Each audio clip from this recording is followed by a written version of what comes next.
Hey, Dustin Tibbetts here, financial advisor with Jazz Wealth Managers, doing something a little different today. We're joining you over on the board, a little bit closer, maybe something to check out today in terms of retirement savings. We do this for every one of our customers, and every now and then I bring you one where we can show you how much you should save for retirement relative to your age. And today, I need your help. I'm going to focus on a customer of ours that I've worked through, not only how much they should save for retirement, but specifically how to do it where the money should go. So I hope you will check this out with me, and let me know down below if this helps you, or even post your age. And maybe next time we do this, we will focus on you. Today, we're going to focus on a 42-year-old male. This person is 42 years old, and they'd like to retire at 63, but they're thinking maybe 64. I don't know why we came up with just those years there, but 63 or 64. The person I know happens to like their job, so they're not really sure when they're going to retire in here, but that's the range we've been given to work with. Every time a new customer joins us, the first thing we do is start investing for them. The second thing I do is say, okay, what do you need? Right? Let's figure out what it's going to take for you to retire, because I can't have you retiring and then knocking on my door going, hey man, you didn't make me save enough. So that's what we got. Now, this person has got a decent savings already. They've got $66,000 already saved up, most of that in a 401k, some of it in a Roth IRA, which thankfully they have chosen to transfer over here to Jazz Wealth. I do appreciate that. They make $50,000 a year. They're going to be getting a raise soon, but they make $50,000 and they like that income level. They said, look, when I turn 63, I'd like the spending power of $50,000. I realize it's going to be more money, but I'd like to be able to spend $50,000 in retirement. It's probably going to be more like $70,000 when they get there, but that buying power is what we're focused on here.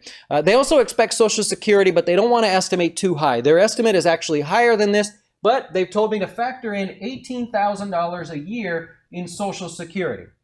That's okay, that's fine. Worst case, we end up with more. You're happy and everything's good there. So $66,000 is what they have saved already. 401k and Roth IRA. Of course, we're going to take taxes into consideration. I won't do that here, but $50,000 is what they want in buying power, and $18,000 a year in Social Security. What that means is we're going to subtract, right? $50,000 a year total minus the $18,000 that they're going to get in Social Security. So we're not trying to get them to save enough money to have $50,000, right, without Social Security. We want $50,000 in total. So we're actually subtracting that. $32,000 is the magic number that we're shooting for. As I said, they're 42 years old already. They want to retire at 63, but wanted to see the results at 64 as well. And so I always start with the number that's going to be the hardest for them. In this case, is going to be 63. We're going to factor in 3% inflation every year, right? The reason we do this yearly, and I've said this in numerous videos, the reason we do it yearly is because we want to adjust for inflation as we go. If inflation is lower, then we only have to adjust as lower, right? If we find that inflation goes to 4%, or some people predict even higher, then we can adjust our deposits yearly rather than guesstimate what inflation is going to be between the ages of 42 and 63 or 64. That just becomes too difficult to do. I'm also going to assume that they get a raw return of 8%. This person has told me they are willing to be super duper aggressive. And so we said, okay, let's go 8%. If you're okay with that, I'll put that in there. We could be super duper aggressive, and that's fine. So that's what we have. Now let's take a look at what it's going to take for them to get there, right? So to retire at 63 and have the total of $50,000 a year in retirement income, again, minus Social Security, they need to save $93.57 in the next 12 months. And then I'm going to have them raise it by inflation every year. Now, I don't know what inflation is going to be next year, so I'm just saying 3%. I always use 3%. That's our starting point, okay? If they want to retire at 64, did I do 64? They wanted 64. Let me go 64 in here. If they want to retire at 64, they wanted to see the number there. It's 8145. Right? And the same thing, they're going to raise it by inflation each year. So whatever they choose to do, whether it's in that range, they've got a small, it's not a big difference there in terms of yearly savings, but that's what they're going to do. Now, the person makes $50,000 a year right now.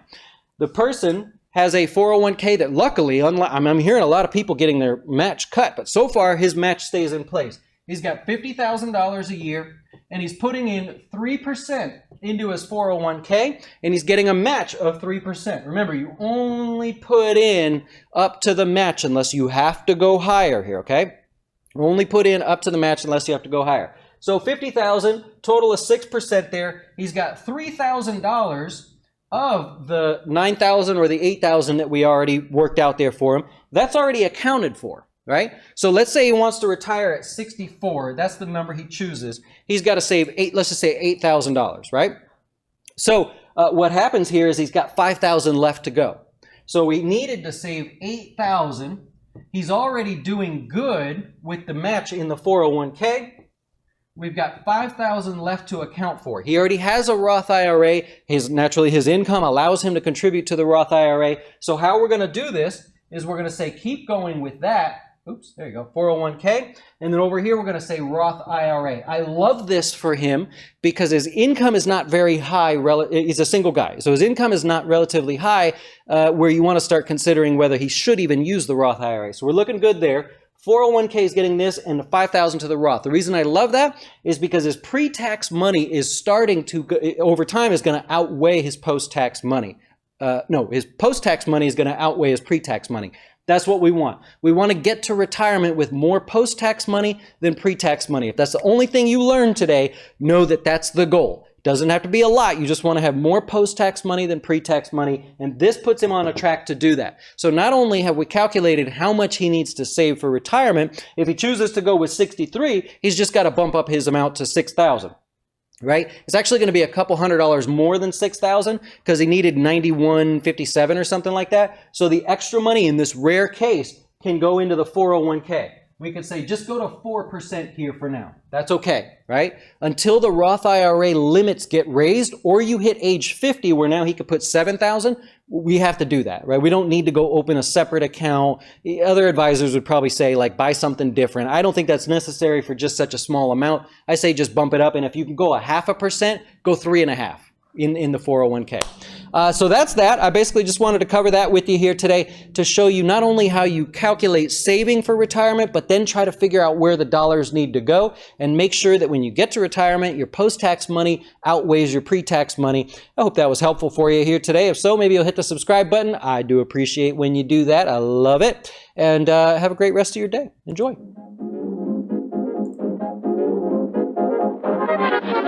Why should you choose Jazz Wealth as your retirement or long-term investing service?